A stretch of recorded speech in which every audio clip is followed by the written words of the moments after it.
Alexander the great, जिसने अपनी पूरी लाइफ में बस वॉर जीती और अपनी हर जंग के बाद फतेह का जश्न मनाया। जहां से गुजरा वहीं से इसकी रियासत बनती गई। 20 साल की उम्र में इसने वो दुनिया पता कर ली जिसका आज तसव्वुर भी मुमकिन नहीं। Just 20 years old, his brilliant and fearless leadership won him battle after battle. मगर BCE 323 में कुछ ऐसा हुआ जिसके बाद अलेक्जेंडर की लाइफ पूरी तरह से बदल गई। वो सख्त बीमारी की हालत में बिस्तर पर पड़ा था और अपनी मौत का इंतजार कर रहा था। यहाँ आपके माइंड में एक सवाल आया होगा कि अगर अलेक्जेंडर सख्त बीमारी की हालत में मौत का इंतजार कर रहा था तो जरूर उसने अपनी फतह की हुई दुनिया का किसी न किसी को वारिस बना दिया होगा जो इसके बाद इस पर हुकूमत करेगा। इसका जवाब है नहीं। अलेक्जेंडर द ग्रेट अपनी फतह की हुई दुनिया का वारिस किसी को ना बना सका और इसके जाने के बाद इसकी फतह की हुई दुनिया इसके जर्नैलों ने आपस में तकसीम कर ली। मगर यहाँ पर सवाल ये उठता है कि आखिर ऐसी कौन सी चीज थी जिसकी वजह से अलेक्जेंडर अपनी इतनी बड़ी सल्तनत का वारिस ना चुन सका।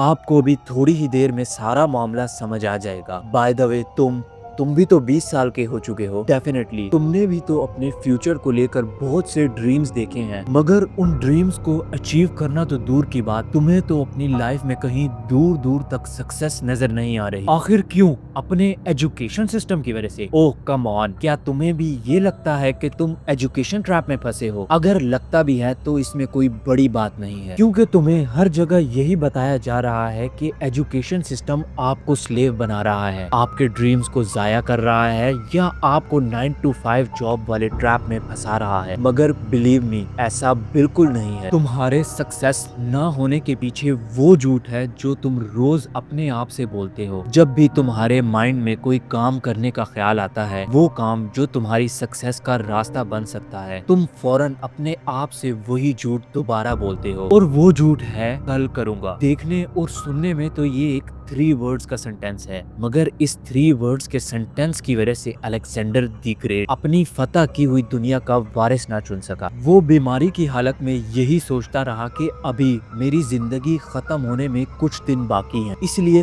कल फैसला करूंगा कि किसको अपनी सल्तनत का वारिस बनाना है। अब ये कल परसों में तब्दील होती गई और आखिरकार अलेक्जेंडर द ग्रेट को अपनी सल्तनत का वारिस चुने बगैर इस दुनिया से जाना पड़ा। और दूसरी तरफ तुम रोज सोशल मीडिया पर दूसरे लोगों की सक्सेस देखकर ये सोचते हो कि अब से मैं भी मेहनत करूंगा और कोई ना कोई स्किल सीखूंगा या कंटेंट क्रिएशन स्टार्ट करूंगा। मगर जब भी वर्क स्टार्ट करने का टाइम आता है तो तुम उसे कल के भरोसे पर छोड़ देते हो, जबकि अंदर ही अंदर तुम्हें ये मालूम होता है कि जो वर्क तुम कल के भरोसे पर छोड़ रहे हो उसे तुम कल भी नहीं कर पाओगे।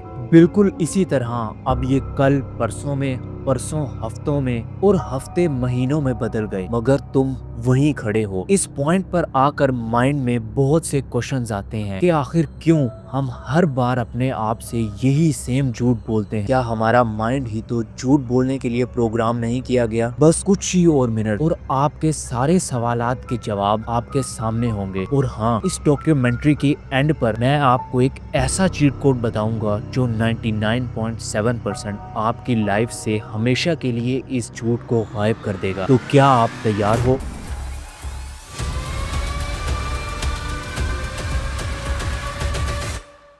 According to your daily routine, तुम हर रात होने से पहले ये डिसाइड करते हो कि कल से स्टडी करना स्टार्ट करूंगा और रोज एक नया चैप्टर करूंगा क्योंकि एग्जाम्स आने वाले हैं। अब अगली सुबह जब तुम्हें ये ख्याल आता है कि आज से स्टडी करना स्टार्ट करनी थी, तो अगले ही पल तुम ये सोचते हो कि अभी तो पूरा दिन पड़ा है, क्यों ना अभी दोस्तों के साथ बाहर चला जाऊं, फिर आकर स्टडी स्टार्ट कर दूंगा। अब आधा दिन वेस्ट करने के बाद जब तुम घर आते हो तो तुम्हें फिर से स्टडी करने का ख्याल आता है, लेकिन इस वक्त तुम्हारा मूड नहीं होता और तुम स्टडी को रात पर छोड़ देते हो। अब रात को तुम फिर से वही झूठ बोलते हो जो तुमने पिछली रात अपने आप से बोला था कि कल करूंगा। यही लूप बार बार चलता रहा और फिर एग्जाम्स की रात आ गई और अब बुक्स खोलते ही सब कुछ इम्पॉसिबल लगने लगा और आखिर रिजल्ट क्या आया? फेल। बिल्कुल इसी तरह जो लोग कंटेंट क्रिएशन स्टार्ट करना चाहते हैं मगर इसी झूठ की वजह से वो अब तक इवन एक सिंगल वीडियो भी अपलोड नहीं कर पाए। अब सवाल यहाँ पर वही है कि आखिर ये झूठ हमारे माइंड में आता कहाँ से है?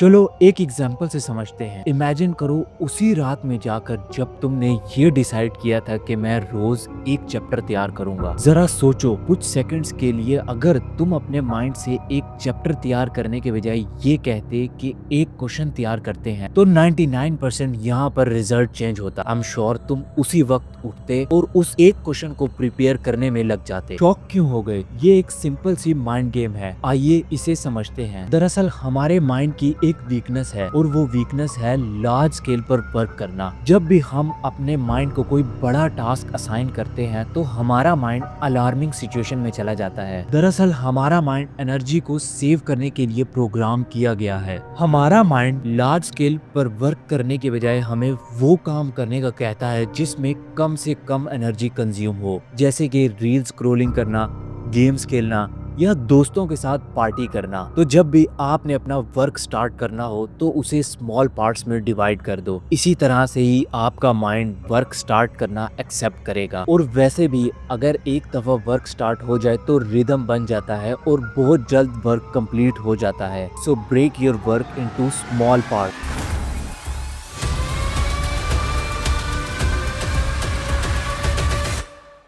2016 में एडी हॉल दुनिया का पहला आदमी बन गया जिसने 500 केजी वेट उठाया। अकॉर्डिंग टू साइंटिस्ट इतना वजन उठाना ह्यूमनली इम्पॉसिबल है, मगर एडी हॉल ने सिर्फ इमेजिनेशन के जरिए इस इम्पॉसिबल वर्क को पॉसिबल में तब्दील कर दिया। जब एडी हॉल से ये पूछा गया कि तुमने इतना वेट कैसे उठा लिया तो उसने मुस्कुरा कर कहा कि फिजिकली मैं वेट उठा रहा था मगर मेंटली मैं ये इमेजिन कर रहा था कि मेरे बच्चे कार के नीचे फंसे हुए हैं और मैं कार को उठाकर उनकी जान बचा रहा हूँ। बिल्कुल इसी तरह हमारा ब्रेन फेक लिमिट्स बनाता है और उन्हें फॉलो करता है। इन फेक लिमिट्स को सिर्फ इमेजिनेशन के जरिए ही तोड़ा जा सकता है। तो imagination can break your brains fake limit. अब जब भी तुम अपना गोल सेट करो तो ये डिसाइड कर लो कि इस टास्क को मैंने इतने टाइम में कंप्लीट करना है। अगर मैं नहीं कर सका तो मैं फ्यूचर में फेल हो जाऊंगा और अपनी लाइफ में कुछ नहीं कर सकूंगा। इस तरह तुम्हारी वीकनेस तुम्हारा फ्यूल बनेगी और तुम्हें रेस में लंबा दौड़ने में मदद देगी।